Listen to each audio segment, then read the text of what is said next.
বৃষ্টিতে জলমগ্ন হয়ে পড়ল পুরাতন মালদা পৌরসভার একাধিক এলাকা। বিশেষ করে বৃষ্টির জল জমে চরম দুর্ভোগময় পরিস্থিতি তৈরি হলো পুরাতন মালদা পৌরসভা 13 ও 14 নম্বর ওয়ার্ডের মঙ্গলবাড়ি ঘোষপাড়া খইহাট্টা কর্মকারপাড়া এলাকায়, যা নিয়ে বেহাল নিকাশি ব্যবস্থার অভিযোগ তুলে ক্ষোভ প্রকাশ করলেন স্থানীয়রা। এদিকে বৃষ্টিতে জল জমে দুর্ভোগময় পরিস্থিতি তৈরি হওয়ার খবর পেয়ে ওই এলাকায় ছুটে গেলেন পুরাতন মালদা পৌরসভা চেয়ারম্যান কার্তিক ঘোষ। তিনি গোটা এলাকার পরিস্থিতি সরজমিনে ঘুরে দেখে আপাতত পাম্প চালিয়ে জল নিষ্কাশন করার আশ্বাস দেন। এছাড়াও জল জমার স্থায়ী সমাধান, বর্ষার পরে হাইড্রেন তৈরির আশাবাণী শোনালেন এলাকাবাসীকে।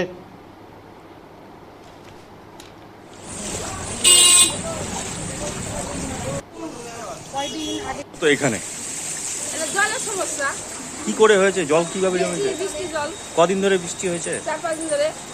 তো বৃষ্টি হলে কি এরকম অবস্থা? হ্যাঁ, বৃষ্টিতে জল হয়েছে কেমন জল হয়ে যায়? 1 হাঁটু।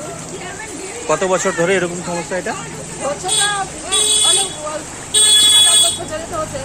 আচ্ছা, বলছিলাম কি সমস্যা হচ্ছে? আমাদের এখানে জল অটোমেটিক আরও বাড়ছে জল, আর জল এখানে আমাদের কোনো সুবিধা নাই, জল কমানোর কোনো রাস্তা হচ্ছে না। এখানে আমাদের খুব অসুবিধা হচ্ছে, চলাচলের জন্য খুব প্রবলেম হচ্ছে। এই জায়গাটায় আমাদের বসবাসের খুব অসুবিধা হচ্ছে। কদিন বৃষ্টিতে, টানা বৃষ্টিতে জলমগ্ন দুটি ওয়ার্ডের একাধিক এলাকা, কি দেখছেন? অ্যাকচুয়ালি একাধিক এলাকা নয়, আমাদের 13 নম্বর ওয়ার্ড এবং আপনার 14 নম্বর ওয়ার্ডের যে মাঝখানে যে রাস্তাটা আছে আমাদের চৈতন্য মোড়ের, যেটাকে আমরা কর্মকার পাড়া বলি, জায়গাটা লো ল্যান্ড। আমাদের নিকাশির ব্যবস্থা আছে, ল্যান্ডটা লো ল্যান্ড, এবং আপনারা জানেন কয়েকদিন ধরে ওভার বর্ষণ, একটা নিম্নচাপ চলছে, এবং সেখানটা ওভার বর্ষণের জন্য এখানটা জলটা জমে গিয়েছে।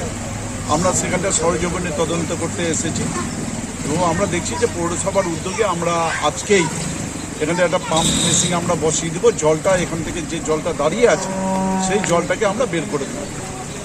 জল কেন যে ব্যবস্থা নেই?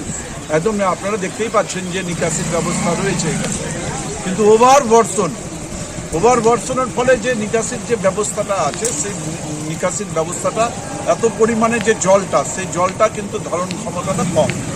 আগামী দিনে আমরা সেই প্রজেক্টটাও দিয়েছি, এখানকার একটা প্রজেক্ট দিয়েছি, প্রায় 2,70,00,000 টাকার একটা প্রজেক্ট দিয়েছি, যে ড্রেনটা মাঝখান দিয়ে যে নিকাশির ব্যবস্থা হবে। একটা সাইডে এখন বর্তমানে নিকাশির ব্যবস্থা আছে, মাঝখানে সেই ড্রেনটা একটা অনেক গভীর হবে। তখন ওভার বর্ষণ হলো তখন জলটা কিন্তু বেরিয়ে যাবে, আর জলটা দাঁড়াবে না। কবে থেকে কাজ শুরু?